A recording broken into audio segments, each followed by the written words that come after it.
Shalom, shalom, my brothers and sisters. This has got to be, forgive me, the saddest day of my life. Learning that we have a brand new president elect, President elect Donald J. Trump. I have very little to say, but I can see where America is because America chose this president. And, there's nothing else to do but respect the choices of our people in this country. So, more power to you, DT. I hope you enjoy your next 4 years in the White House. This has been a time for us to reflect and understand that this is a new era of time. And when I say era, I know the difference between ERA and ERROR, that English language for you. Era and era. Because we have so much ahead of us we need to accomplish as a people, it's going to take quite a bit of focus from us. And I don't understand how much it may take from an individual to make this thing work. Now, just so you know, we've fought for unity for 100 years or even more. And unity seems to be the hardest thing to come by in our culture. But it's not our fault. I'm not going to allow myself to try and push the blame on our people because we didn't create this monster. We did not do it. I mean, when we wake up in the morning, we make up, we wake up with the feeling of oppression. When we go to work in the morning, we go to work with the feeling of oppression. And you can ignore the pink elephant in the room all you want to. It's you cannot ignore it much longer. There has never ever been a society to pull themselves out of the ashes onto a level playing field without controversy or without consequences or without fight or without a revolutionary attitude. We don't have to have that. Now, there have been so many people placed into different pockets of our culture to keep us in a particular zone for life. And it ain't something that we want to talk about. It ain't something that we want to bring towards the front of our lifestyle or let people know that this is what's happening in our lives. This is something that is in our genes. And in our genes is, I'm going to try to say this word, and you know what I mean, passivitism, whatever that is. We're basically displaying our passive selves across the board. Every single black person on the planet right now has a level of this passiveness. And we have it because of the things we were taught. And believe it or not, it's something that we want to forget, and it makes sense to forget. But the bottom line is, we knew a long time ago that our mentality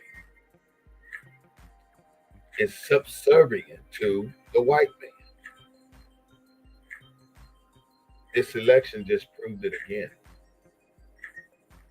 That You could be as dumb as a bowl of beans with no water, and you can be elected president and vice president.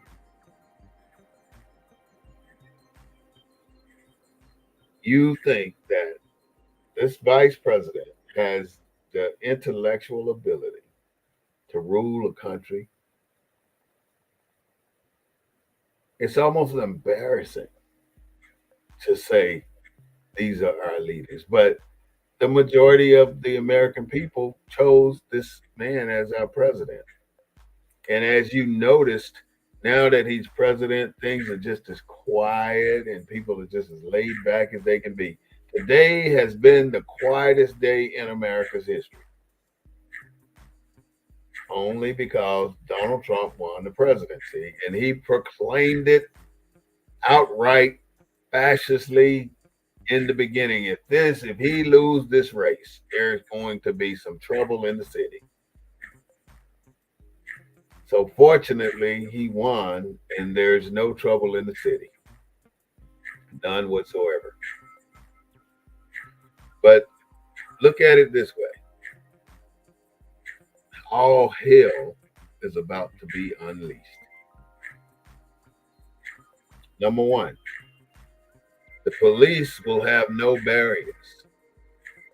They will have no method of prosecution, no reason to release chest body cameras footage, no reason to feel any remorse about shooting somebody's son. No reason. Because in accordance with the new regime, police will have immunity.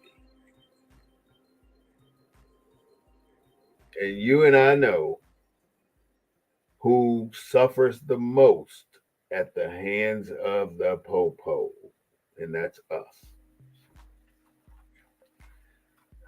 So we still have us out here in this society saying, I don't need no gun. I don't need no protection in my house because ain't nobody coming in my house because I got a broomstick. And I'm saying these things because, excuse me, I want people to know that there are certain things you must have because if you don't have those things, you might as well go lay your ass out in the middle of the street and let a car run over you because you have no protection whatsoever. I can only bring you the message and give you the insight, but these people have prepared themselves over the last 20 years or so with firearms. Millions and millions and millions of firearms have been sold, and we're not the ones buying them. But yet we think we can amicably function in a country that's not built for us, period. Some people just don't see that. You only see what's in front of you and what monies you can receive from this system that we have in the US of A. That's all you see.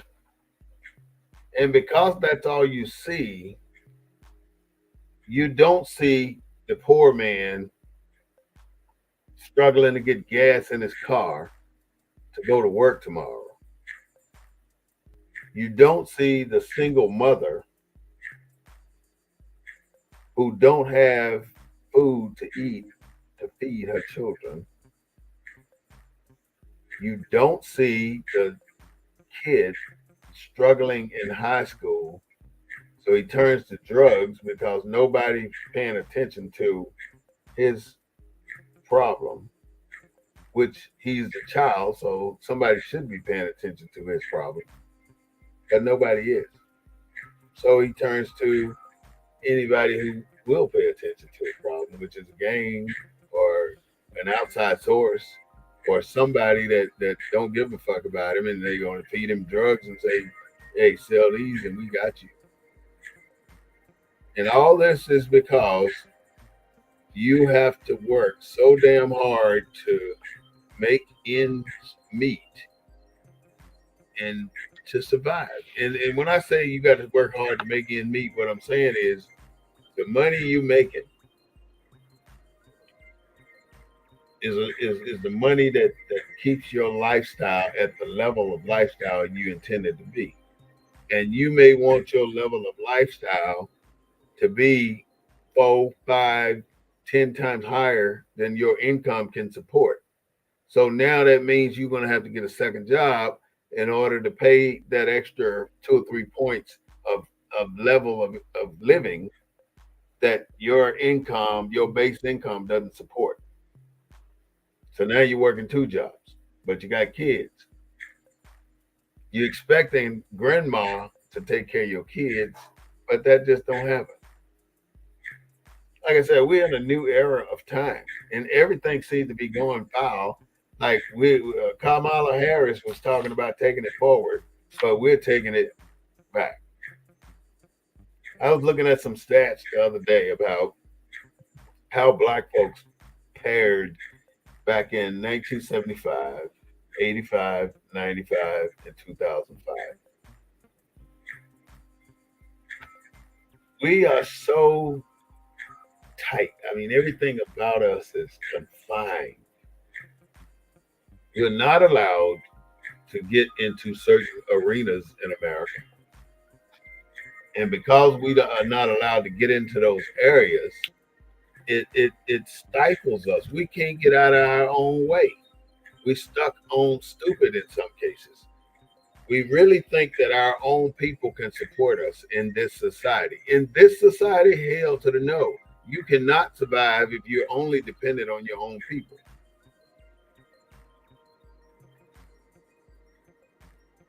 If you intend to open a business anywhere, you better do your location study first, because your location basically tells you whether you're going to make any money or not. Your color tells you whether you're going to make any money or not. Black education in 2024 is worse than it was in 1975. We have every kind of school you can think of. We have charter schools, we have public schools, we have private schools, we have Catholic schools. Sorry. We have all these different types of schools. And every one of these schools does not cater to our people. None of those schools cater to our people. Our people have the worst time in public school.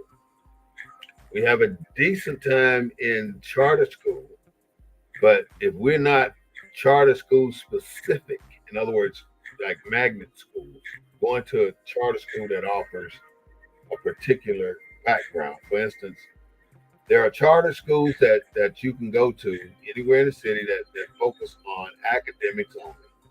The higher end academics like geometry, trigonometry, higher English, second language, all that kind of stuff. But there are other schools that focus on vocational training, and that's welding, auto mechanics, carpentry, electrical, all those different quality things that you could, if you like working with your hands, then you should be focusing on your kids going to, or if your kids like working with their hands, you should be focusing them toward those type of magnet schools where it specializes in a career field that individual wants to do. A long time ago, I went I was living in Massachusetts, way up there in the damn Northeast. They had such a beautiful school system. I really admired it. They had 3 different type of schools. They had from 1 to 6, 6 to 7th grade. They had academic schools, which if you went to this school, your objective was to keep a certain GPA and you were given certain classes that were higher than than the high school requirement classes. All right, so then you had vocational schools. Vocational schools were busting at the seams. There were so many people going in there for vocations, but when they graduated high school, they only thing they had left to do is take the exam, because they had went through the entire level of training. They had taken sample tests for the licensing, and then you have all women's school, all girls school from 1 to 6 or 7th grade, and then all boys school from 1 to 6 or 7th grade. So there's 4 different type of schools in that one community.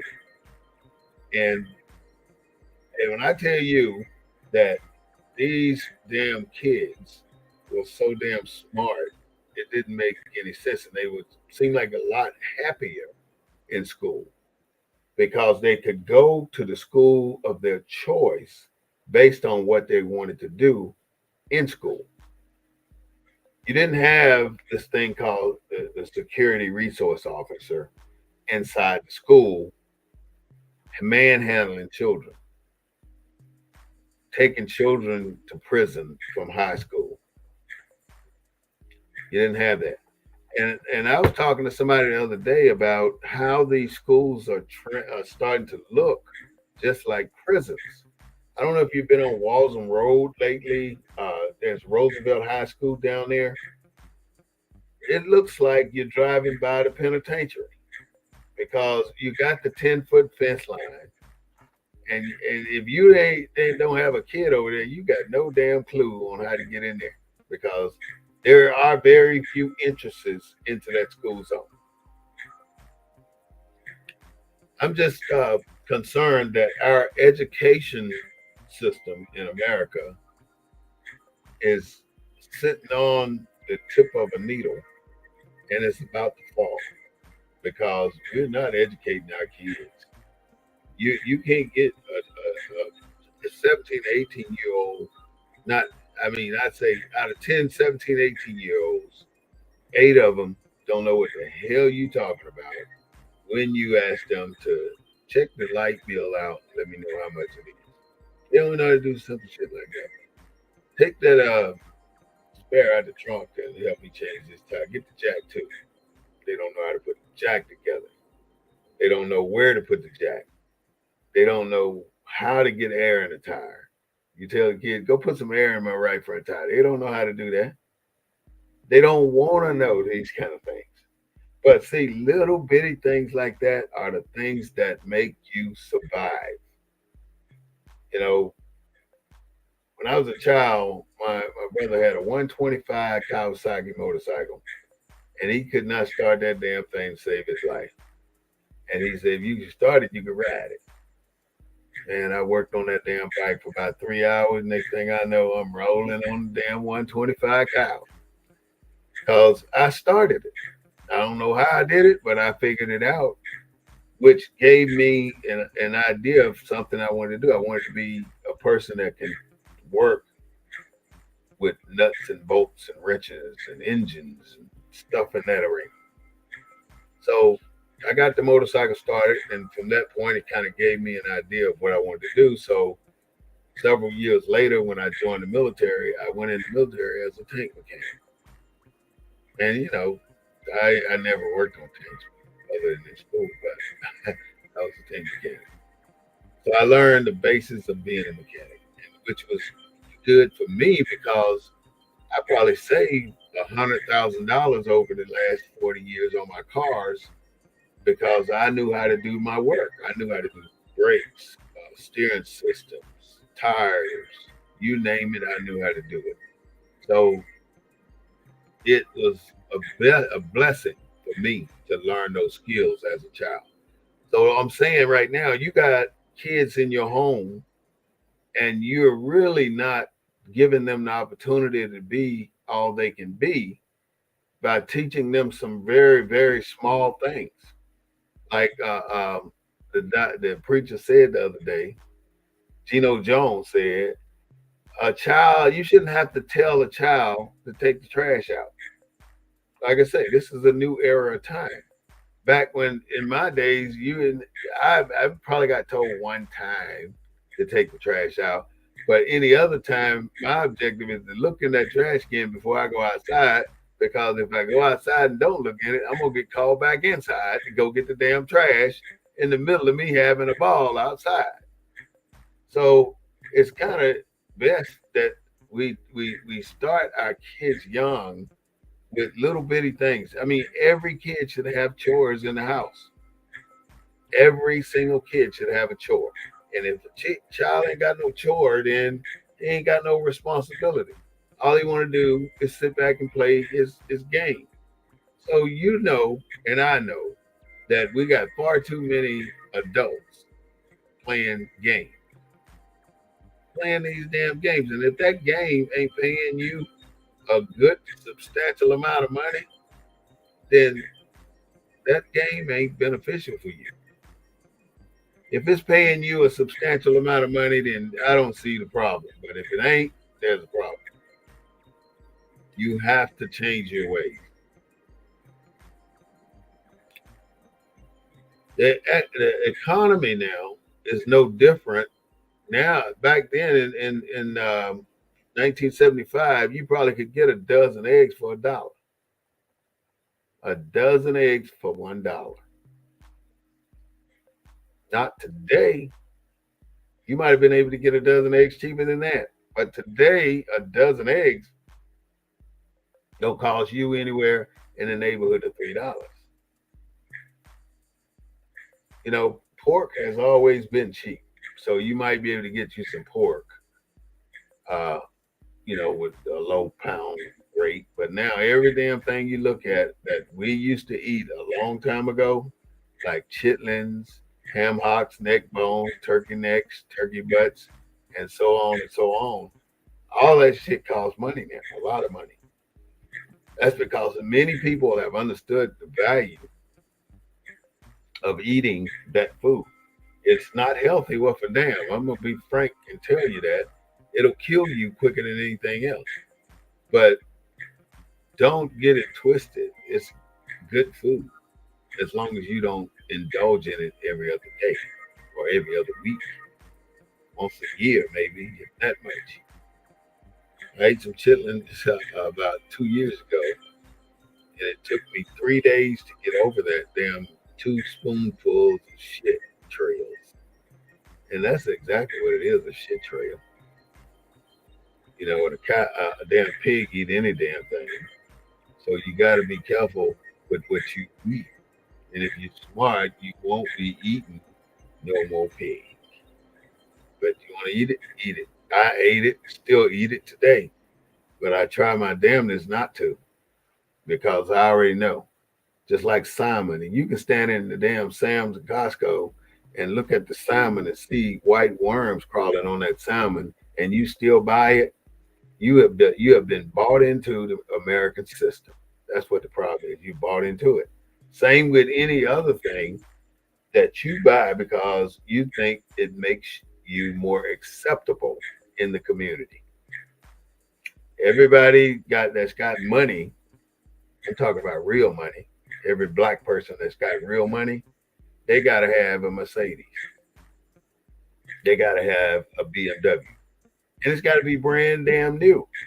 So if you don't believe what I'm saying, just stand outside the military gate there at one of these bases and watch what type of cars come out that gate. Because black people have been very successful in landing great jobs out here in the general area in high positions.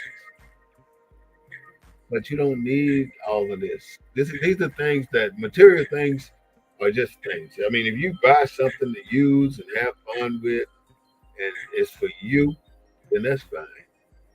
But if you buy a beautiful looking car like that, are you buying it for status or are you buying it for transportation?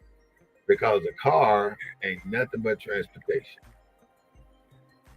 It's a beautiful car now, don't get me wrong. And I commend you for being able to afford a car like that. And the more money you can spend on a car, the more you spend on a car. Most people will try to tell you, let's say you go in there pre-finance, you know how much you can get on credit if you're going to use credit.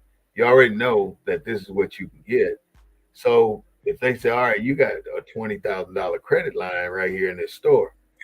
So what are you going to do? Go in there and spend $19,099 on every damn thing? Say, yo, how much I got left? $1. All right, give me two of them bubble gums right there. But my point is, why would you spend every damn dime that they made available to you? For what? What's the point in you spending all that money? They got you hook, line, and sinker if you do it. You didn't go in there for all that. You went in there for one thing, probably one thing, and you found that one thing, but yet you took the hook, line, and sinker and bought other things. Same with Walmart. You go into Walmart to pick up one thing and you stay in Walmart thinking you're going to forget something. So you shop and shop and shop. So economics is a tremendous effect, has a tremendous effect on our lives. Because if you look at what's about to happen here, you're going to go out right now, you're going to buy all of this food. You're going to get potato pie, pumpkin pies. You're going to get every damn kind of cake thing you can find. You're going to get carrot cake, German chocolate cake, upside down cake, 10 or 12 other different types of damn cakes. And you're going to bring it into your house and you're going to have the entire table covered in food. And then you're going to take 10 people or more or so, whatever your family size is, and you're going to devour as much of that food as you can. It's almost like an obligation on Thanksgiving to eat every damn piece of every damn thing you can. And then after you're done with your meal, you go sit down and watch football. Make it make sense. Make that make sense. You're glutton, you're eating, you're sampling every damn thing. You got every damn dish under the stars. You got collard greens, cabbage greens, turnip greens, green beans, black eyed peas, sweet potatoes, sweet potato pies. I mean, baked potatoes. You got everything. Mac and cheese, uh, stuffing, dressing, gravy, rice. I mean, on and on and on and on with all these damn different dishes. But at what point in time, and don't forget the turkey, and you coming in there with a 25-pound turkey, which is a big ass turkey, barely fitting in the oven. And then you put that big ass turkey on the table, and people don't take half of it to eat. Don't nobody eat that shit no more. Why are we wasting all this food when there are so many people in America hungry? Thousands, hundreds of thousands of people need food to eat, but yet we indulge ourselves in too much food to eat on holidays like Thanksgiving. Then we do the day before Thanksgiving, which is something I forget what they call it, Thursday. But you got Thanksgiving, you got Black Friday, you got Cyber Monday. Billions of dollars are spent in those few days. And you and I are the ones who spend our money then. I started asking this 2 years ago, and I'm still asking it. June 19th of 2025, nobody, not one black person, go to a gas pump. That's it. Get your gas on the 18th or get your gas on the 20th. But on June 19th, do not go to a gas station. That's all. That's it. That's all I'm asking. If we can pull this off, if we can get 50,000 people to decide not to go to the gas station on that day, that would be a beautiful thing. But and it will be the start of something. It'll be the start of what I call a pushback that show that our money means something in this economy. We're not allowed. We're not significant right now. Black people are insignificant in the progress of the United States of America. And we're going to remain insignificant until we do something to allow them to see that we are significant. We can't do a single thing together, which is the problem. One single thing together will solve a hell of a lot of shit that we got going on right here in this USA. And as long as we keep teaching people to be passive and to wait until we die to get our heaven, then we are as big a damn fools as they expect us to be. We have allowed these people to hoodwink us and put us into a zone to make us incapable of progress. You know, we've been spinning wheels for a long damn time, and to sit back and watch the plight of black people in America, we just go brown and we get fucked every fucking time. We get pushed further and further and further down the damn track. You know, it shows on every level. Look at Sha'Carri Richardson. All the girl had was a joint. She smoked a joint, and they kicked her out of the Olympics. But she came back and burnt their ass up. But look at some of the other shit these damn athletes have done. They didn't kick them out.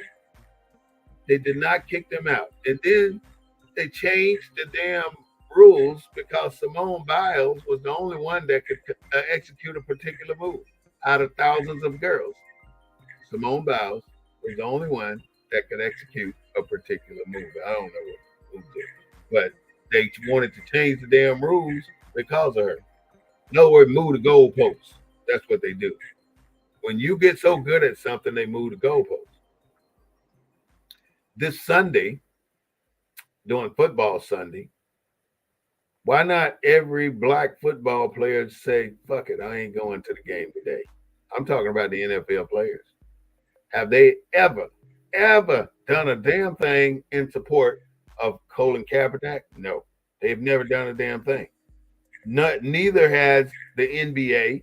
LeBron James can stand up and talk shit over some bullshit, but then you hear him talk about that trash island out there. You don't say shit. You say something then, but you don't say shit about that boy up there on that stage saying something about who's that one black guy out there that I know?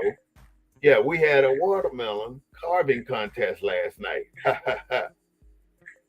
Nobody wants to say shit about that. But yet you want to talk about the trash island. But yet here are 40 million people here in this country that are allegedly citizens. And somebody said that they went to a watermelon carving contest. And you don't see the racist connotation in that remark? You don't see it enough to say something? Fuck fake news. That's what it is. Donald Trump's right about that one. Give you that 100 on that. I hope he does dismantle the education department because they don't know what the fuck they doing. They don't. How many damn security agencies we got in this damn America? We got the ATF, we got the CIA, we got the FBI, we got the UT, whatever else. We got all these damn bullshit ass agencies that don't do a fucking thing but drain government money for their operation. That's what they do. Why do we have all these different agencies? I don't know who the fuck it is. We got the police department. We got the sheriff department. We got the National Guard. We got the reserve military. And see, the reserve covers all forces. We got Reserve Air Force, Reserve Army, Reserve Navy, Reserve Marine Corps. We got them everywhere. We got so many people affiliated to gain government money. It don't make much sense. Make it make sense. We waste so much damn money as a country, but yet Ukraine started going through some shit. We're gonna send Ukraine $140 billion now. $1 billion of our money. How the fuck you gonna be giving our money away? We elected you and put you in office to give our way of money, but not like that. Not every other damn month. You know, we didn't decide to give $100 million to Donald Trump to renovate his damn hotel so it accommodate the president, but we did it. Plus, he got Secret Service on every floor, so nobody can sneak in the damn building. He got every single thing he needed, and his dad will be so proud of him. But see, the devil don't like ugly, and ugly is what they did to Donald Trump's brother, the captain of the airplanes, who turned into an alcoholic and ended up killing himself because that's his older brother. Because the daddy didn't like the older brother, he liked Donald Trump because Donald Trump cutthroat just like his daddy, the KKK master. So we are suffering from an educational standpoint. We're suffering from a black economic standpoint. How are we doing on a land standpoint? What land does black people own? That's a good damn question. I didn't get a chance to research it yet, but if you ain't owning at least a quarter acre, I don't mean leasing, I don't mean renting, but you ain't never gonna own shit in America because they got it set up so beautifully that you can pay on this shit 100 years and miss 6 months of payment. They'll take it. It'll be no longer yours because of the taxes. They want you to pay taxes on your shit every freaking year that you bought. It's yours, but you're paying taxes on it. There's always a loophole in these documents, code books that America creates. But if you don't know what those loopholes are, then you're going to have to figure it out yourself because there are so many ways around what the government places on you. You'll end up going broke trying to satisfy what they want while you're in business of satisfying what you want. In other words, your business will owe every damn body, and every penny you make will be going into the government's pocket, and they don't give a damn if you don't make a profit. So you better figure out how to run your business without giving away all your money, basically. That's all I'm saying. If you got a business, that should be your main goal. So land is a big deal here. And if you, most people will tell you that the one thing you must do in America is own you a piece of land. And I say own it, I mean, just paying for it and holding it under your name, the deeds in your name. But otherwise, you want to rent, you want to lease, you don't want to get on the market to buy because you're afraid that they're going to tell you no. How the hell you going to know that they're going to tell you no if you don't go and ask them to sell you this house? Most of us have this self-defeatist attitude where I'm going to stop myself from buying a house because I already know they're not going to give it to me. They ain't going to give you shit anyway. You ought to know that by now. You earned it. And if you don't go and get it and claim it, you ain't getting shit. You'll be still doing what you're doing yesterday because you think you don't qualify. And I'm here to tell you that you do qualify and that all you have to do is go try to do it. And then the next excuse, oh, I'm trying to get my credit score up. You don't even know what credit score is required to get a damn house. So let them worry about all that shit. All you want to do is get you a house. So go in there and get you a damn house. But don't take anything. Don't fall for the okie doke. Learn what you want out of the process. It's easy if you try. You get complacent with where you are in America is not the where you should be. You're in that particular area in America because you have not been properly briefed on what you can be. Most people don't share information like we do here on the Black News Network. On BNN 247, you can find out a lot of secrets that are not communicated on the America mainstream. We try and give you something, a gem, every single week that you can walk away with.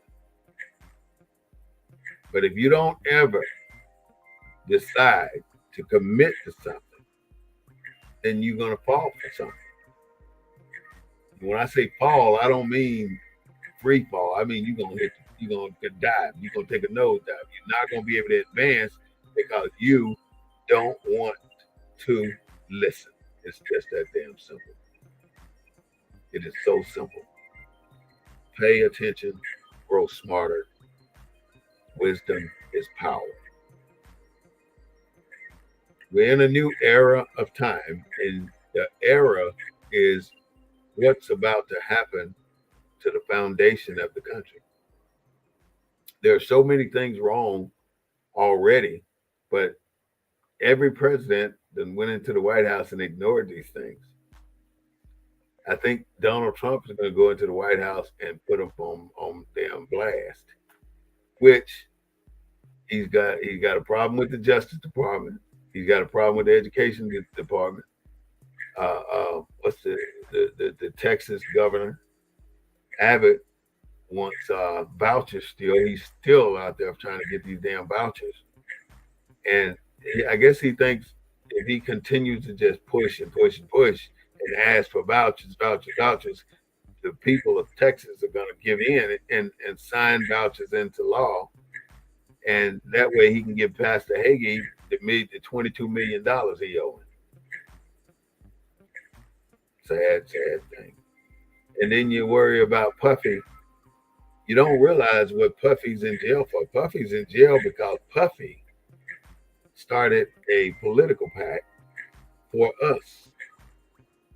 And I don't know what happened with it. I just know he started a political pact.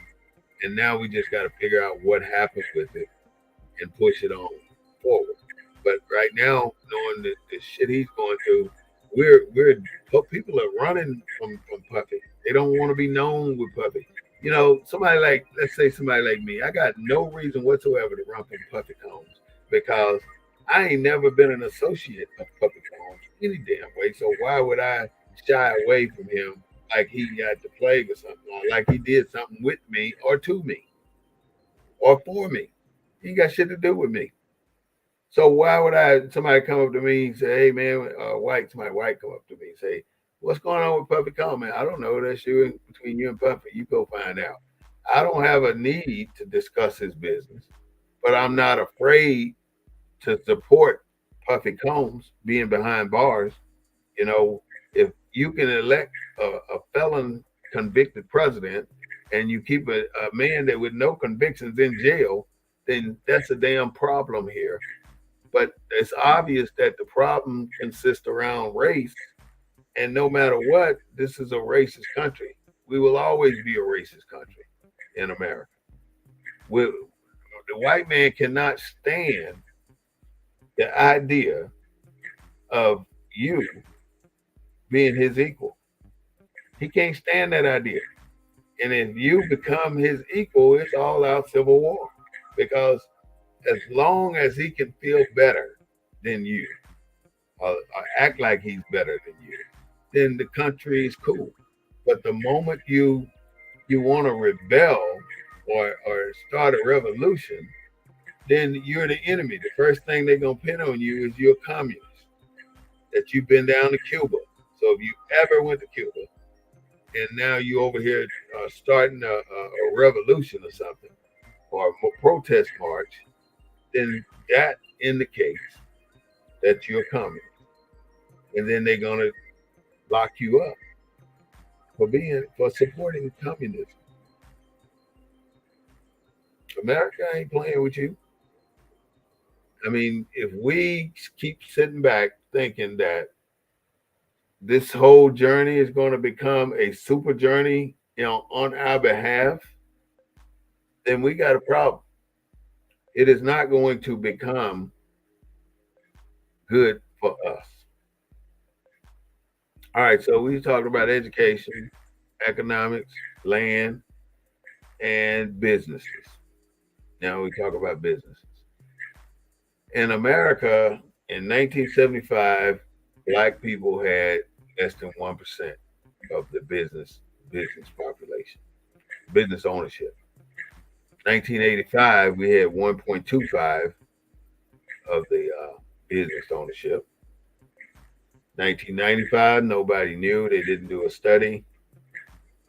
2020, we had 2.7% of the business population. Black business had that much. But to mention the 2.7%, don't forget that 82% of all businesses in this country belong to white people. 82%. You can go down I-35 and you see the major companies all up and down the highway. Most of them belong to white people. Yes, they do. And that's not only here in San Antonio. It's anywhere you may go. Anywhere. They own the buildings. They own the real property. And there's not much more we can do about it. Like they got 82% of the businesses in the city. They also got more than 80% of the firearms in the city. I'm going to close on something different today. And just before I start this, I want to say that this is episode number 236, and our title is A New Era of Time. Please subscribe to YouTube, BNN247. Please call in at any time at 210-241-5493. 210-241-5493. So we're in this new era of time. Like us on Facebook as well. This new era of time talks about President-elect number 47, who will be installed on January 25th, 2025. I kind of wrote down a few things that I wanted you to know. Conspiracy to defraud the United States of America. Conspiracy to obstruct official proceedings. Conspiracy against the rights of citizens.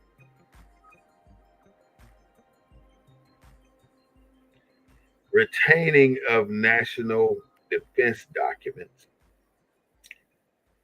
False statements. Obstruction of justice. Withholding legal documentation. Schemes to conceal information from the courts. Altering and destroying documents. 34 counts of falsifying business records. False statements and writings. Impersonating a public officer or official. I don't know what that one was, but he has a charge saying he was impersonating a public official.